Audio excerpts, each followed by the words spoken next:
Selamat siang Bapak Ibu Guru dan teman-teman sekalian.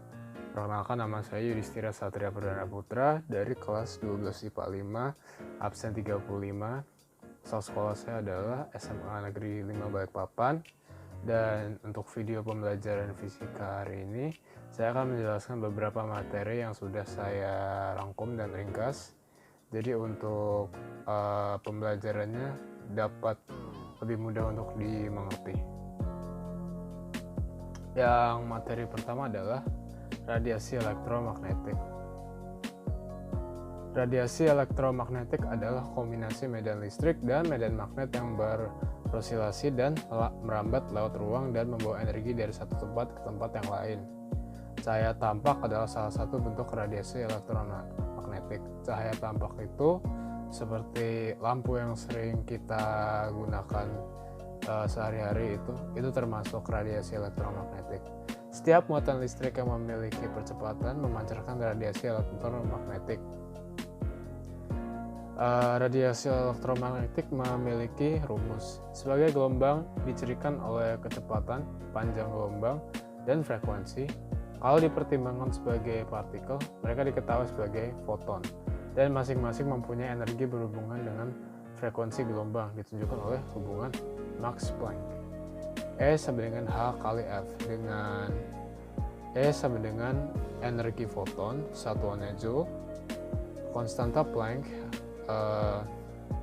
dalam kurung 6,626 dikali 10 pangkat min 34 Joule per sekon, dan F sebagai frekuensi gelombang, satuannya Hertz. Radiasi elektromagnetik mempunyai sifat-sifat. Sifat-sifatnya adalah sebagai gelombang dan sebagai partikel. Untuk sebagai gelombang, radiasi elektromagnetik mempunyai frekuensi, seperti yang ada di rumus tadi. Setelah itu mempunyai energi radiasi, juga sifatnya sebagai partikel. Dapat terjadi difraksi, mempunyai panjang gelombang. Untuk sebagai partikel, sifat partikel dari radiasi elektromagnetik ditunjukkan oleh efek fotolistrik yang akan saya jelaskan di slide bagian fotolistrik. Radiasi elektromagnetik mempunyai energi radiasi seperti sifatnya sebagai gelombang, jadi sama aja ya. Manfaat radiasi elektromagnetik. Manfaat radiasi elektromagnetik di sini sudah tampak di slide, yaitu gelombang radio, gelombang mikro. Gelombang radio itu untuk komunikasi radio seperti radio yang kita pakai sehari-hari. Gelombang mikro seperti microwave kalau kalian mempunyai microwave, dan juga komunikasi radar. Untuk gelombang inframerah yang seperti kita pakai sehari-hari juga, remote TV contohnya. Sinar tampak, sinar ultraviolet. Sinar ultraviolet itu kalau alaminya matahari, sinar X, sinar gamma, dan lain-lain. Materi kedua yaitu adalah radiasi benda hitam. Radiasi benda hitam adalah ketika benda menyerap dan menahan cahaya, maka benda tersebut akan memancarkan radiasi ke sekitarnya sehingga kita dapat merasakannya melalui suhu maupun perubahan warna tertentu. Untuk radiasi benda hitam juga berkaitan dengan hukum Planck. Hukum ini menjelaskan mengenai rapat spektrum radiasi elektromagnetik yang dilepaskan oleh benda hitam dalam kesetimbangan termal dan temperatur tertentu. Jadi untuk radiasi benda hitam ini berhubungan dengan suhu. Ada juga hukum perpindahan Wien. Wien menjelaskan tentang bagaimana spektrum radiasi benda hitam pada suhu berapapun berkorelasi dengan spektrum suhu yang lainnya. Secara matematis dapat dijelaskan sebagai berikut. Lambda maksimum sama dengan B per T, di mana lambda sebagai panjang gelombang, B sebagai konstanta perpindahan Wien, kita sebut saja B, T sama dengan suhu. Materi ketiga yaitu efek fotolistrik. Efek fotolistrik adalah pengeluaran elektron dari suatu permukaan, biasanya logam, jika dikenai dan menyerap radiasi elektromagnetik yang berada di atas frekuensi ambang tergantung pada jenis permukaan. Efek fotolistrik ini dilakukan dengan menembakkan berkas cahaya pada sebuah logam E yang terdapat pada selubung gelas. Adapun sebuah plat lain, plat C yang dipasang sejajar dengan plat E. Keduanya dihubungkan dengan sebuah rangkaian listrik di mana terdapat ampermeter untuk membaca aliran elektron tersebut. Ini adalah gambar percobaan efek fotolistrik. Seperti yang dilihat, cahaya plat C, plat E itu adalah yang berwarna biru. V dan A menandakan voltmeter dan ampermeter.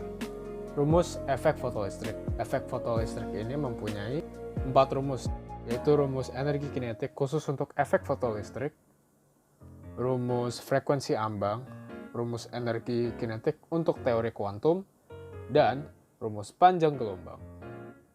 Untuk rumus energi kinetik untuk efek fotolistrik, persamaannya adalah EK sama dengan E kali V0, di mana E sama dengan muatan elektron kolom, V0 sama dengan potensial henti. Rumus kedua adalah rumus frekuensi ambang, di mana F0 sama dengan V per H, di mana H sama dengan konstanta Planck, Joule per sekon, dan V atau flux magnetik untuk simbol tersebut sebagai fungsi kerja, Fv. Rumus ketiga adalah rumus energi kinetik untuk teori kuantum. Ada 3 macam rumus, semua sama saja hasilnya. Terserah saja mau nyaman yang mana.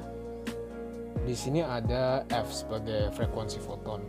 Untuk penjelasan yang ada di rumus energi kinetik bisa dilihat dari penjelasan di rumus pertama dan rumus kedua.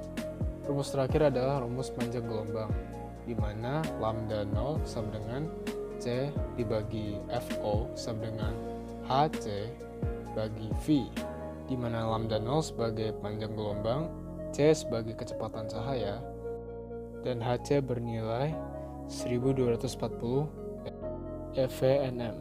Materi terakhir adalah efek Compton. Efek Compton merupakan peristiwa terhamburnya sinar X atau foton saat menumbuk elektron. Dia menjadi foton terhambur dan elektron. Efek Compton ini diungkapkan ilmuwan yang bernama Compton pada tahun 1923 dengan eksperimennya. Saat itu dia melakukan eksperimen penembakan sinar X yang dikeluarkan dari bahan radioaktif lempengan tipis. Hasil eksperimen tersebut menunjukkan bahwa setelah keluar dari lempengan tersebut, gelombang elektromagnetik akan mengalami hamburan seperti gambar di bawah ini. Seperti bisa dilihat, ini adalah rumus efek Compton. Untuk rumus persamaan Einstein ada 2 rumus, untuk rumus energi foton Planck ada 3 rumus. Sekian dari presentasi saya, terima kasih dan selamat siang.